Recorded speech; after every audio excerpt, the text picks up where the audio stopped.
এই যে দেখেন, তা আমি আচার বানানোর জন্য আম কেটে মানে কিছুক্ষণ ভিজিয়ে ধুয়ে রেখেছি।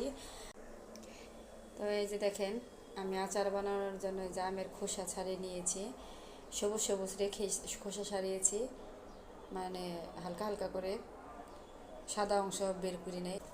তো যেহেতু এগুলো আম্রপালি আম, ভিতরে শ্বাস নাই, এই কারণে আমি একটু খোসাটা এইভাবে কেটেছি, ভিজিয়ে ধুয়ে। দেখেন আমের গায়ে একটু পানিও নাই, শুকিয়ে গেছে, সবগুলোই ঝরে গেছে। তো এখন আমি চুলার জাল জ্বালিয়ে দেব।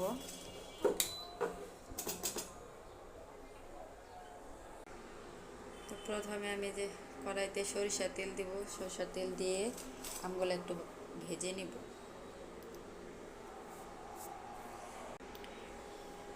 এই যে দেখেন, আমি সরিষার তেল দিয়ে দিয়েছি, এই যে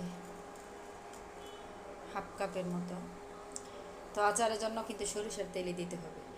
আবার অনেকে তেল ছাড়াও আচার বানায়, তো আমি দুই রকমভাবেই বানাই, তেল দিয়েও বানায়, আবার অনেক সময় আছে তেল ছাড়াও বানায়। কিন্তু তেল দিলে সরিষার তেলই দিতে হবে, সয়াবিন তেল দিয়ে আচার ভালো হয় না, গ্রান আসে না। সরিষার তেলের একটা গ্রান আছে। তো বিশেষ করে আমাদের ক্ষেতের সরিষা দিয়ে খাঁটি তেল, এটা আরও ভালো। তো তেলটা গরম হয়ে আসলে আমি এই যে আমগুলো ভেজে নেব। তো এই যে দেখেন, আমি তেল গরম হওয়ার পরে দুটো শুকনো মরিচ দিয়ে দিয়েছি, আর এই যে আমগুলো দিয়ে দিয়েছি। তো এখন লাগতেছে যে কড়াইটা ভরে গেছে, একটু পরেই কমে যাবে আস্তে আস্তে। আমি আলতো আলতো করে নেড়ে চেড়ে আস্তে আস্তে আচারটা বানিয়ে নেব।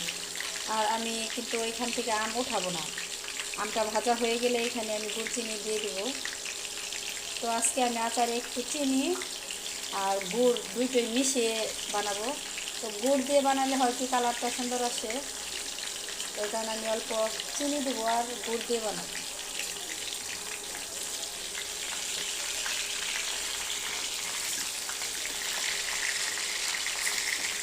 তো আচারটা আমি একটু টক করেই বানাবো আমার হাজব্যান্ডের জন্য। আমার স্বামী টক আচার পছন্দ করে, টক ঝাল, ও মিষ্টি আচার পছন্দ করে না। এই যে দেখেন, আম কিন্তু অলরেডি মানে কমতে শুরু করেছে। আর এই যে দেখেন, আমি কিন্তু আম কেটে একটু একটু রেজে দিয়েছি মাঝখান দিয়ে। এরকম করলে হয় কি, আমের ভিতরে মশলা, মানে গুড় চিনি এগুলো সব ঢুকে যায়, খেতে ভালো লাগে। তো আমি আলতোভাবে নাড়াচাড়া করবো, যেহেতু আমগুলো নরম, বেশি একটা নাড়াচাড়া করবো না, আস্তে আস্তে নেড়ে চেড়ে আচারটা বানাবো। এই যে দেখেন, অল্প গুড় আর অল্প চিনি আমি দিয়ে দিয়েছি। এখন আস্তে আস্তে নেড়ে চেড়ে মিশিয়ে নেব। তো আমি এক্সট্রা কোনো পানি ব্যবহার করব না, এই গুড় আর চিনি পানি আচারটা হয়ে যাবে। আমি যে জালে কমিয়ে দিয়েছি, আর একটু কমিয়ে দেবো।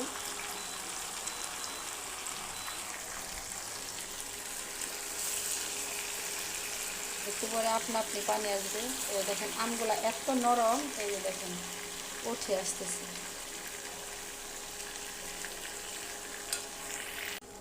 এই যে দেখেন, আচারে কিন্তু অনেক পানি উঠে গেছে। তো এভাবে আস্তে আস্তে আমি আচার বানাবো, এক্সট্রা কোনো পানি লাগবে না। আর আমও কিন্তু অনেকটাই কমে গেছে।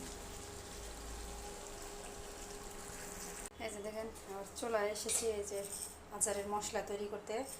এখানে এই যে শুকনা মরিচ, এলাচি, দারচিনি আর যে গোলমরিচ, আর এটা লবঙ্গ দিয়েছি, এগুলো ভেজে নেব।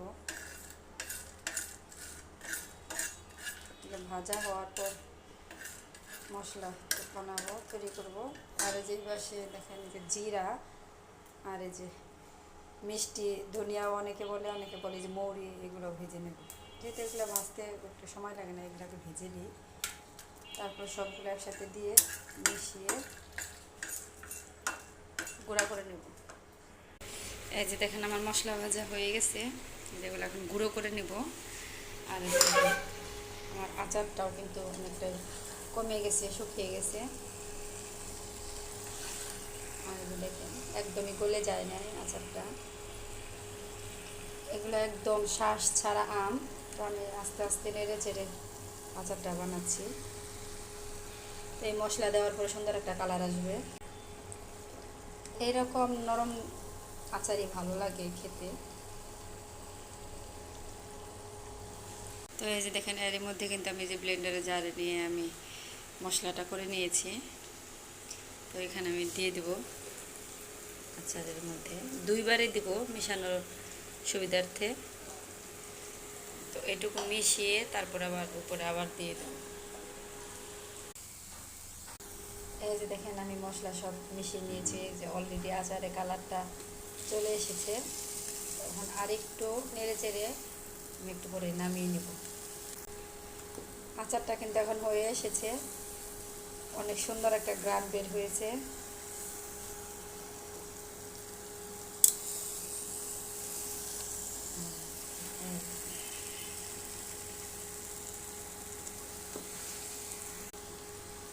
আচারটা টক মিষ্টি ঝাল করে বানিয়েছি।